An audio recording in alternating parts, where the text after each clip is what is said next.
کہ آقا جی نے کہا تھا کہ میں امت پر مشقت نہ ڈالوں، لَأَمَرْتُهُم بِالسِّوَاكِ مَعَ كُلِّ وُضُوءٍ لَوْلَا أَنَّ شُقَّ عَلَىٰ أُمَّتِي، رحیم ہے نا، کہتے ہیں میں مشقت نہیں ڈالنا چاہتا ہوں، حکم نہیں کرتا ہوں، لیکن مسواک کو بہت پسند کرتا ہوں، اگر کوئی ہر نماز میں چاہتا ہوں کہ اس کی مسواک کی جائے، ایسے کہا، حکم نہیں کیا۔ آپ مسواک کھول کر جیب میں رکھتے ہیں، بعض ادھر رکھتے ہیں، ادھر بھی ٹھیک ہے لیکن جیب میں زیادہ ٹھیک ہے، جیب میں تمہارے کو ریا نہیں ہوگی، کسی کو نہیں پتہ مسواک رکھتا بڑا نمازی ہے، اور جو ادھر رکھو گے کہ بڑا نمازی ہے بھائی، یہ تو مسواک اس کی خاص اس کی تھیلی بنائی ہوئی ہے، جیب کے ادھر مسواک لٹکائی ہوئی ہے، اوپر سے جھنڈے کی طرح دکھتی ہے، اچھا ہے لیکن اس میں ریا کا خطرہ ہے۔ عبادت جتنی چھپی ہو، انسان کی حالت عبادت والی جتنی چھپی ہو، مخفی ہو، اتنا اچھا ہے۔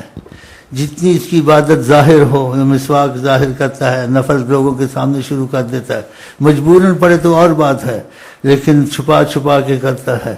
اتنی اس پر رحمت خدا کی زیادہ ہوتی ہے۔ ایک صدقہ کرتا ہے، لوگوں کے سامنے فقیر کو بلاتا ہے، دیتا ہے، بات چیت کرتا ہے، ادھر آؤ صدقہ لو لو بھائی، ادھر لے لو نا، ایک چھپا کے دیتا ہے، کوئی دیکھے نہیں، آگے پیچھے کوئی نہیں دیکھتا ہے، جلدی سے اس کے ہاتھ میں دیکھ کے نکل جاتا ہے، اور صدقہ دیتا ہے کوئی اس وجہ سے پھینکتا ہے، اس وجہ صدقہ چھپا کے دیتا ہے، ادب سے اس کے ہاتھ میں دیتا ہے۔ حضرت فاطمہ رضی اللہ عنہ کسی کو صدقہ دیتی تھی، خیرات دیتی تھی یا درہم دیتی تھی،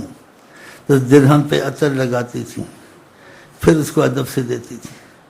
اور کہتی تھی حضرت فاطمہ، آقا سیدنا عظیمنا محمد مصطفیٰ سے سنا ہے، صدقہ پہلے اللہ کے ہاتھ میں جاتا ہے، پھر فقیر کے ہاتھ میں جاتا ہے۔ تو صدقے کی بڑی اہمیت ہے، ہر وقت نکالا کرو، کوئی مصیبت آئے بھی نکالو، نہیں بھی نہ آئے مصیبت نکالو، مصیبتوں سے بچا رہے گی، آخرت میں تمہارا تحفہ رہے گا وہاں۔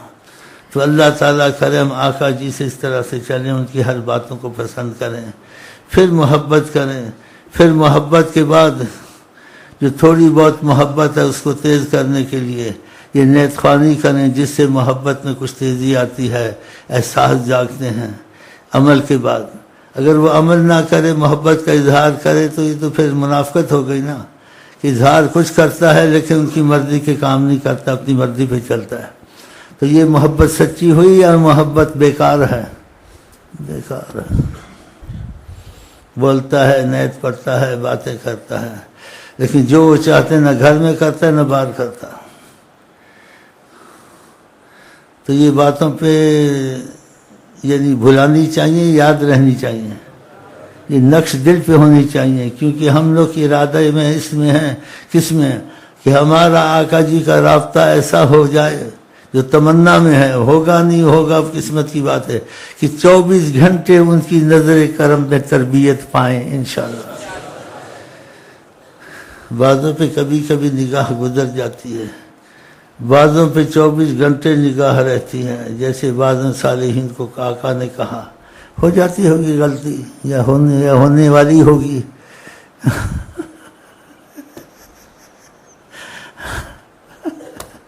تو ان کو کہا آقا نے،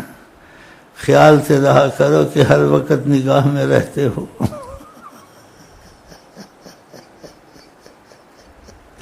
ان کی نگاہ اثر دیتی ہے، سکون دیتی ہے، کیف دیتی ہے، مستی دیتی ہے، ہنساتی ہے، رلاتی ہے۔ ہاں جی، وہ عام نگاہ تو نہیں، اس کا اثر ہے۔ اور جو نگاہ تم پہ رکھتے ہیں ہر وقت، تمہارے ساتھ بیٹھے ہو مانوس ہوتا رہتا ہے، کہتے ہیں کہ ساتھ زیادہ رہوں اچھا لگتا ہے، مانوسیت ہوتی ہے، دل میں طاقت ہوتی ہے، بتاؤ اس کا اثر تم پہ بھی آتا ہے۔ کہاں گیلی چیز پڑی ہو ساتھ کوئی سوکھی ہو، اس پہ نمی آ جاتی ہے، نہیں آ جاتی ہے؟ تو ایسی چیزیں ہیں، تو خدا کر ان کی نگاہ کرم کی رحمت، ان کی نگاہ سے دیکھنا، اولیاء عرش فرش تک بھی دیکھ لیتے ہیں ان کی نگاہ سے، تو تمہاری نگاہ بھی ہے چل رہی ہے، پھر کبھی ان کی نگاہ بھی بیچ میں آ جائے، پھر تم دیکھو نگاہ تم کو کیا کیا دکھاتی ہے،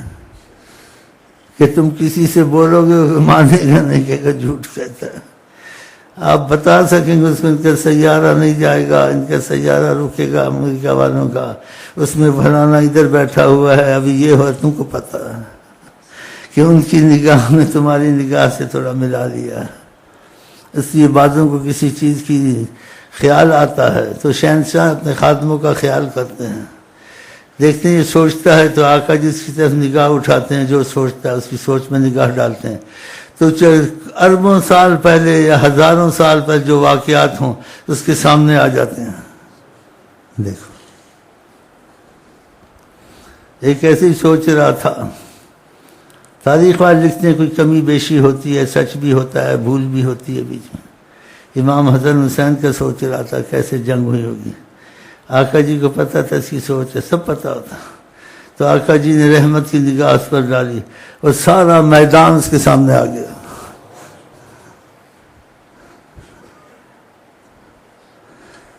بعد میں کیا ہوگا، دنیا میں کیا ہوگا، ہزاروں سال بعد پہلے کیا تھا، اگر آپ کے دل میں آئے گا، ان کو پتہ ہوتا ہے یہ خادم مجھ سے محبت کرتا ہے،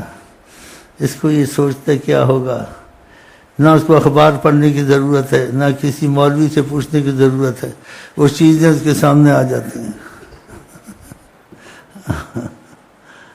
کسی نے کسی اہل طریقت سے پوچھا، اس پر کرم اکثر رہتا تھا، اس سے کسی بات کا پوچھا، اس نے کہا نہ پوچھا کرو، بتا بھی سکتا ہوں لیکن کسی وقت نہیں بتا سکتا ہوں، اور جو اس نے کہا خدا کا کرم تھا اس پر، اس کہ کوئی بھی چیز ہو اگر میں سوچتا ہوں تو ایک دم میرے سامنے آ جاتی ہے، کوئی ہو، فلک کی ہو، زمین کی ہو، آسمان کی، کیونکہ آقا جی رحیم کریم ہے اپنی محبت والوں پہ، کہ سوچتے ہو تو دیکھ لو، دکھا دیں گے تم کو۔ تو وہ بڑی سچی حقیقت ہوتی ہے، اور جو کتابوں میں لکھتے ہیں اس میں کمی بیشی غلطیاں بھی ہوتی ہیں، ہوتی نہیں ہوتی ہیں، اس میں نہیں ہوتی۔ تو بہرحال یہ بھی میں نے محبت کے تقاضے کیا کہ تمہارے صنم میں کون سا کمال موجود نہیں ہے۔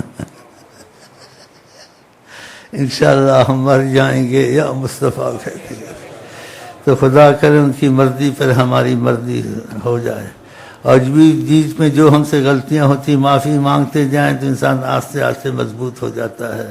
بیمار ایک دم ٹھیک نہیں ہوتا، آہستہ آہستہ ہو جاتا ہے، اگر وہ دوائی پرہیز جاری رکھے، ہاں